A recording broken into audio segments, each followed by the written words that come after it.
All right, so today we're going to dive into some really beautiful, timeless wisdom. It comes from the Hekam, which is a collection of spiritual aphorisms, and it tackles a question that honestly gets right to the very core of who we are. And here's the question. It's a big one. Who is your heart really turning to? You know, when it comes down to it, what or who is your deepest hope really tied to? It sounds simple, right? But wow, the answer? It tells you so much about what's going on inside. So to really unpack this, let's start by looking at this fundamental difference. The difference between turning our hearts to the generous one, the creator, versus turning them to all the created things that are just all around us. Okay, so the wisdom itself says this, and just listen to how powerful this is. It's basically telling us, hey, whatever you're aspiring to, whatever your biggest hopes are, don't let them go beyond Him. It's like, don't let your aim overshoot God and just land on something or someone else. Because really, when you think about it, why on earth would you bypass the literal source of all generosity for anything less? There's a term for this. We can call it a misplaced aspiration. And it's that feeling, I think we've all been there, where our heart just gets so totally caught up in chasing after created things that we kind of forget the one who created them to begin with. And what are these things our hearts chase? Well, let's be real. We tend to pin our biggest hopes on things like money, or getting a certain status, or what other people think of us. Or we think, if I can just get my circumstances perfect, then I'll be happy. Sometimes, and this is a sneaky one, we even put all that hope in ourselves, in our own power to get things done. Okay, now this is super important to get right. This wisdom is not, I repeat, not telling us to just stop working or stop putting in effort. Of course not.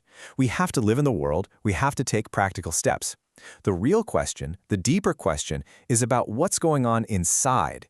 It's about where your heart is truly anchored while you're out there doing all that work. And look at this comparison. It just lays it out so clearly.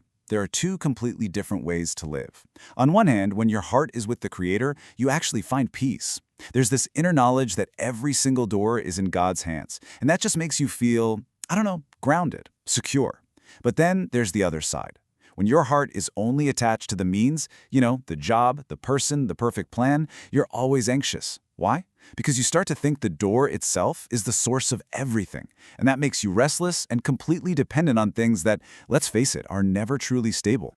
And then the wisdom gives us this incredible piece of advice. Just think about this for a second. If God is the one who put a specific need in your life, whether it's a need for money, for safety, for just some clarity, doesn't it make perfect sense that He's the very first one you should be turning to with that need?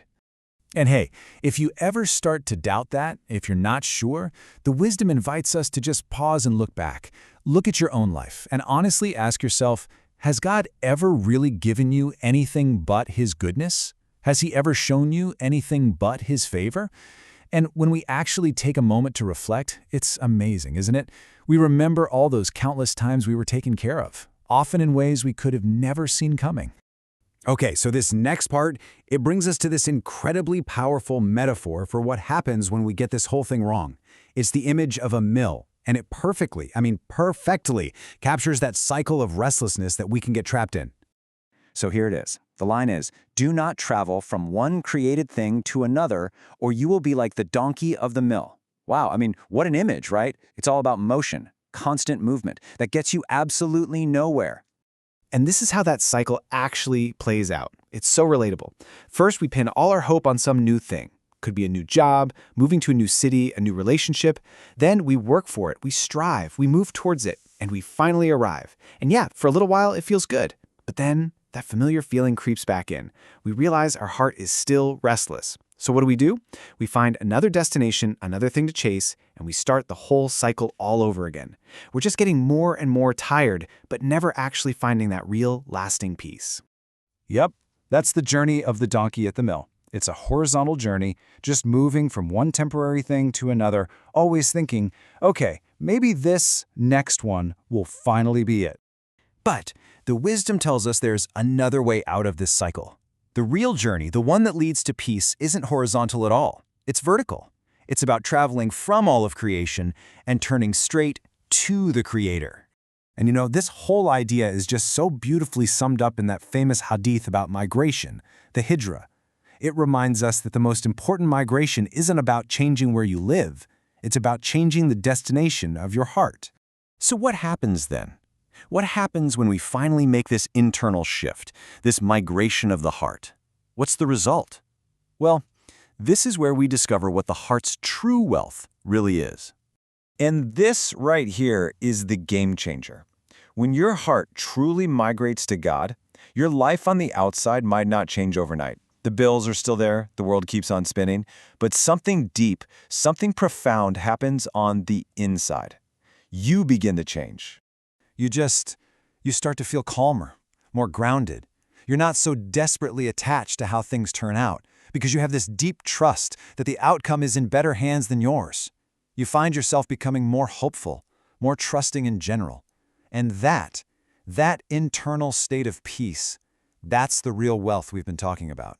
So when we boil it all down, the core lessons here are pretty simple, but honestly, they're life-changing. First, don't give your heart away to anything besides God. Don't place your biggest, deepest hopes in anything other than Him. When you have a need, turn to Him first. And finally, let the whole journey of your heart be that migration, from creation to the Creator. And that brings us right back to where we started, with that same question, but maybe now it hits a little differently. So I'll ask you again, today, in this very moment, where is your heart migrating to?